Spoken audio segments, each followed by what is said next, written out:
A breakfast to really set you up for the day. Easy homemade spicy baked beans with deliciously light potato cakes. The first big thing that I remember as a kid was bacon and beans. So this is like a little rendition, except we're using the most amazing pancetta. Ernie, come on, psst, disappear. Go and chase some mice. Now, pan on, get nice and hot.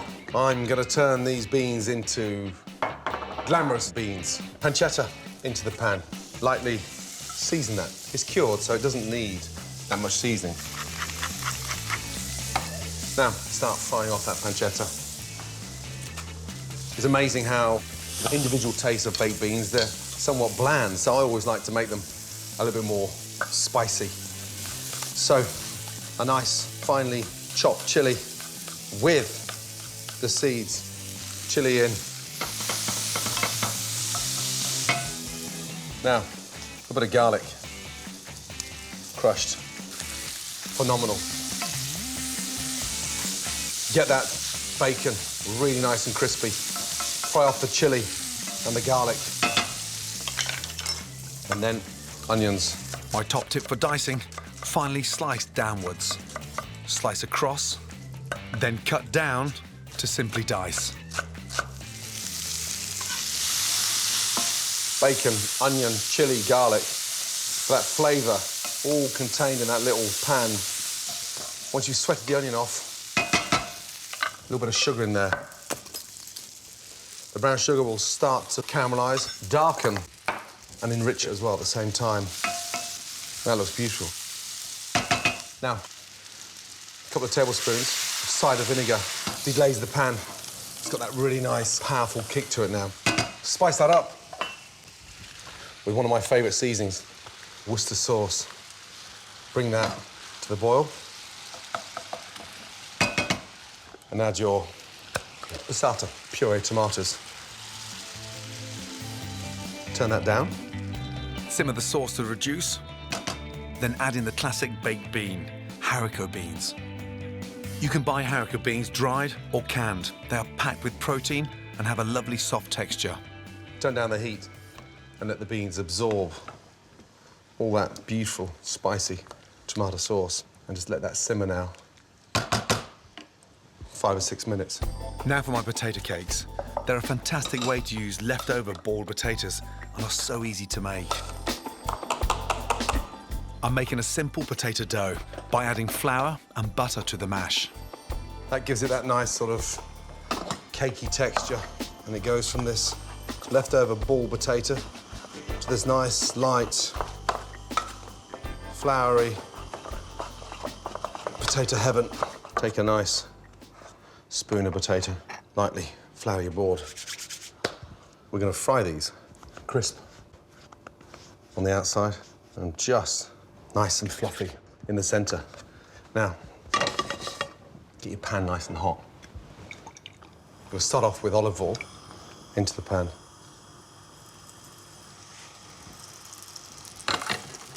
Now, put the butter around the outside because it starts heating up. By the time it goes into the centre, it's almost sort of nut brown. Gently. Turn it over. Love that nice, light, crisp. They look beautiful. Now, take them out. Oh. Potato cake in the middle. And a nice, beautiful spoon of beans. Growing up with beans on toast as a treat, still to this day, after all those years, has not changed my love or attitude for beans, especially cooked like that.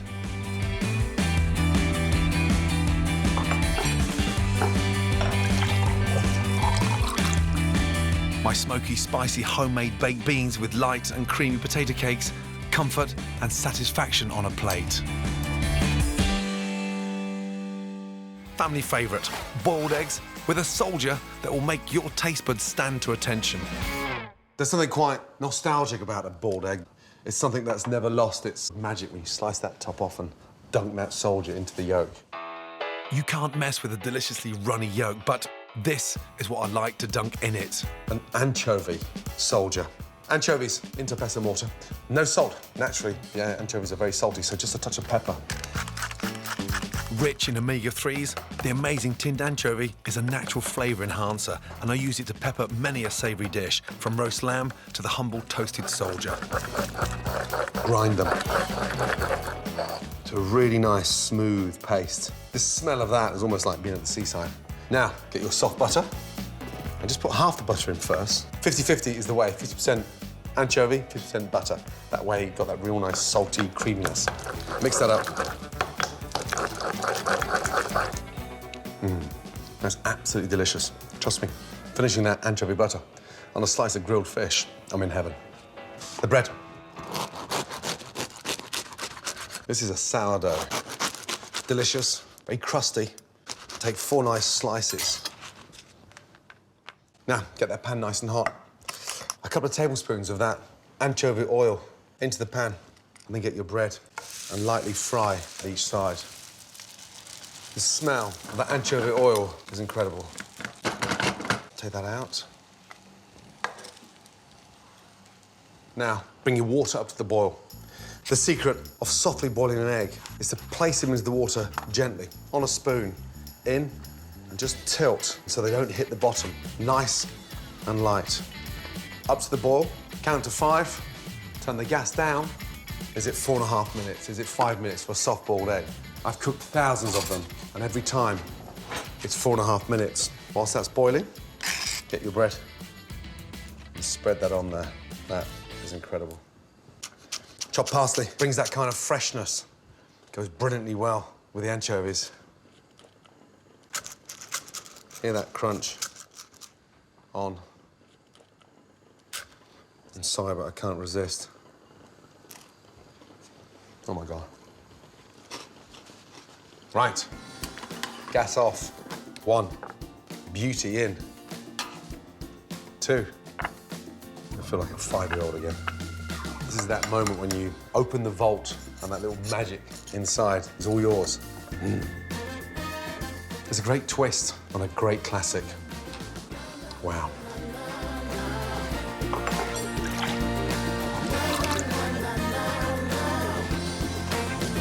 Perfectly soft-boiled eggs with dressed-up anchovy butter soldiers. Who would have thought that egg and soldiers could be that delicious? Eggs baked in hash browns. The secret of a great hash brown are the potatoes. I prefer using really nice, waxy potatoes. They cook better, but more importantly, they hold themselves together. We're not going to slice the onion or the potatoes. We're actually going to grate them. The potatoes get really nice and crispy. I mean, seriously crispy. Now, the onion. That way you get that nice balance of that onion flavour running through every little shard of potato. Season with salt, pepper, olive oil, and cayenne. Give that a really good mix through. And then squeeze all that water out. And look at all that juice we squeezed out of there. Really important. The more liquid you remove, the crispier your hash browns will be. Nice large pan, put that on. Once the pan's hot, pour in a good glug of olive oil.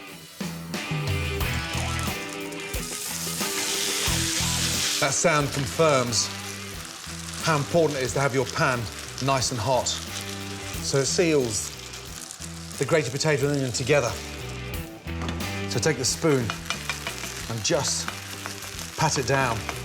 What we're trying to do now is get it really nice and compact.